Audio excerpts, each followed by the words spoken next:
जरा सोच कर देखिए, जिस देश में आप रहते हैं वहाँ की मिट्टी कम से कम उपजाऊ होती जा रही है, जिससे फसल उगाना मुश्किल होता जा रहा है। भारतीय राजधानी में रेतीले तूफान की हालत बनी हुई है और अब इस इलाके के जल्द ही रेगिस्तान बनने की आशंका है। मिट्टी का रेत बनना और मिट्टी का कटाव दोनों ही चिंता के विषय हैं।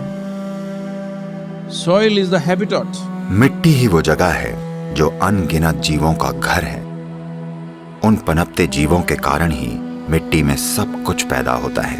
हमें खाना मिलता है, जानवर जिंदा रहते हैं। ये सब इसलिए होता है क्योंकि मिट्टी अच्छी है। जब मिट्टी अच्छी नहीं रह जाएगी, यानी कई मायनों में आपने दुनिया को बर्बाद कर दिया है। हम कार्बन की बात करते हैं, वातावरण में मिलने वाली गंदगी और कई स्तरों पर होने वाले प्रदूषण की बातें करते हैं। इससे पहले हमें सबसे बड़ी परेशानी का समाधान खोजना होगा, क्योंकि दुनिया में एक गलतफहमी है। अभियान चलाकर नागरिक या सिविक मुद्दों को पर्यावरण के मुद्दे बनाकर पेश किया जा रहा है। आज अगर न्यूयॉर्क शहर में प्लास्टिक की थैलियां तैर रही हैं, तो ये पर्यावरण का नहीं बल्कि एक नागरिक मुद्दा है। अगर हमारी नदियां प्रदूषित हैं, तो इसे ठीक किया जा सकता है। 1 या 2 सालों में अगर इसे साफ करने वाले जरूरी प्लांट्स लगाए जाएं और कानून लागू किए जाएं, तो ये नागरिक मुद्दे हैं जिन्हें कानून लागू करके और जागरूकता के साथ ठीक किया जा सकता है। But the real issue is soil. पर असल मुद्दा मिट्टी है। संयुक्त राष्ट्र की एजेंसियों के पास पर्याप्त वैज्ञानिक सबूत हैं। वो ये साफ कह रहे हैं कि हमारी जमीन पर 80 से 100 फसलों के लिए ही खेती की मिट्टी बची है। यानी हमारी खेती करने के लायक जमीन 45 से 60 सालों तक ही बचेगी। वो इसे मिट्टी का विनाश या अंत कह रहे हैं। आपने डायनासोर या डोडो के विनाश के बारे में सुना होगा, पर अब हम मिट्टी के विनाश की बातें कर रहे हैं। असली समस्या मिट्टी का गायब होना है, क्योंकि पिछले 30 सालों में 80% बायोमास कीड़े धरती से गायब हो गए हैं। 80%। ये आत्महत्या है। ये वाकई आत्महत्या है। तो 45 या 50 साल के बाद धरती पर भोजन का गंभीर संकट होगा। ये होना ही है। जब भोजन का संकट आएगा, तो जिसके पास सबसे बड़ी बंदूकें होंगी वो आकर भोजन ले जाएगा। और दुनिया भर में लोगों के लिए हम जो दुख और दर्द पैदा करेंगे, उसकी कल्पना करना भी मुश्किल है। ये मत सोचिएगा कि सिर्फ गरीब मरेंगे, वो अमीरों को मारेंगे और अमीर मरेंगे। तो मैं चिंता पैदा करने की कोशिश नहीं कर रहा हूं। ये एक सच्चाई है जो हमारे इतिहास में कई बार हुई है, और एक बार फिर दुनिया के मुख्य वैज्ञानिक इसकी भविष्यवाणी कर रहे हैं। तो हम इसका क्या करने वाले हैं?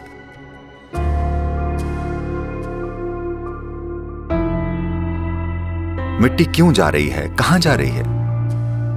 देखिए, अगर आप रेत में कार्बनिक या ऑर्गेनिक सामग्री मिला दें तो मिट्टी बन जाती है, और मिट्टी से अगर कार्बनिक या ऑर्गेनिक सामग्री निकाल लें तो ये रेत बन जाती है। अगर आप वर्षा वन में जाएं, तो मिट्टी में जैविक सामग्री का स्तर 70% से ज्यादा होगा। आमतौर पर खेती की मिट्टी में जैविक सामग्री कम से कम 3 से 6% होनी चाहिए, तभी हम उसे मिट्टी कह सकते हैं। कम से कम 3%। पर आज उदाहरण के लिए भारत की 62% मिट्टी में जैविक सामग्री 0.5 या उससे भी कम है। तो वाकई हम रेगिस्तान बनने की कगार पर हैं। ये पूरी दुनिया में हो रहा है, सिर्फ एक देश में नहीं। अमेरिका में जिस तरह से खरपतवारनाशी, कीटनाशकों या पेस्टिसाइड्स का इस्तेमाल हो रहा है, हमें यह समझना होगा कि बायोडाइवर्सिटी या जैव विविधता का लगभग 82 से 86% मिट्टी के ऊपरी 12 इंचों में होता है। जब हम मशीनों से जुताई करते हैं, जैसे ट्रैक्टर 9 से 12 इंच की गहराई तक जुताई करता है और उसे खुला छोड़ देता है, इसका मतलब है हम जैव विविधता को बिल्कुल नष्ट कर रहे हैं। जैव विविधता यानी मिट्टी में मौजूद ह्यूमस।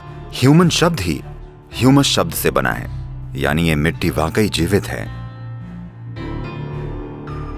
तो ये बहुत बहुत जरूरी है कि मिट्टी पर ध्यान दिया जाए, क्योंकि अगर आप 1/3 से 40% भूमि को पेड़ की छाया में रखते हैं, खासकर उष्णकटिबंधीय या ट्रॉपिकल दुनिया में, तो जलवायु में बदलाव को आसानी से पलटा जा सकता है। जमीन बस इसलिए गर्म होती जा रही है क्योंकि इसे जोता या पक्का कर दिया गया है। जमीन को पेड़ों से ढकना जरूरी है, चाहे जैसी भी प्राकृतिक घास, झाड़ियां, पेड़ जो भी हों, क्योंकि ये सब पर्यावरण की मदद करेंगे। और हमें यह भी समझना चाहिए कि मिट्टी एक बहुत जरूरी कार्बन सिंक है और मिट्टी ही धरती पर सबसे ज्यादा पानी सोखती है। ये मिट्टी ही है जो सारे जीवों का आधार भी है। धरती के चारों ओर औसतन 36 से 39 इंच ऊपर की मिट्टी धरती के 87% जीवों का आधार है।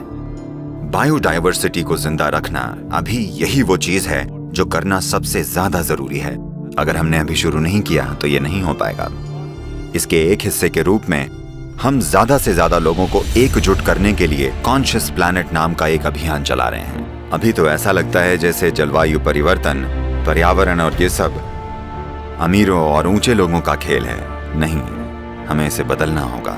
हम जिस खतरे का सामना कर रहे हैं उसके लिए व्यक्तिगत तौर पर हर इंसान को जागरूक होना होगा। पर्यावरण के मुद्दों को चुनावी मुद्दा बनना होगा और राजनीतिक दलों को अपने घोषणा पत्र में पर्यावरण के मुद्दों को महत्व देना होगा।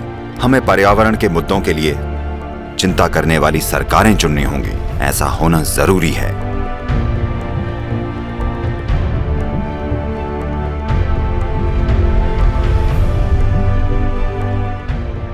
तो हम ये देख रहे हैं कि 192 देशों के लिए नीतिगत सिफारिश कैसे लाई जाए। ये रैली 21 मार्च को शुरू होगी, जो लंदन में इक्विनॉक्स यानी दिन और रात के बराबर होने का दिन है।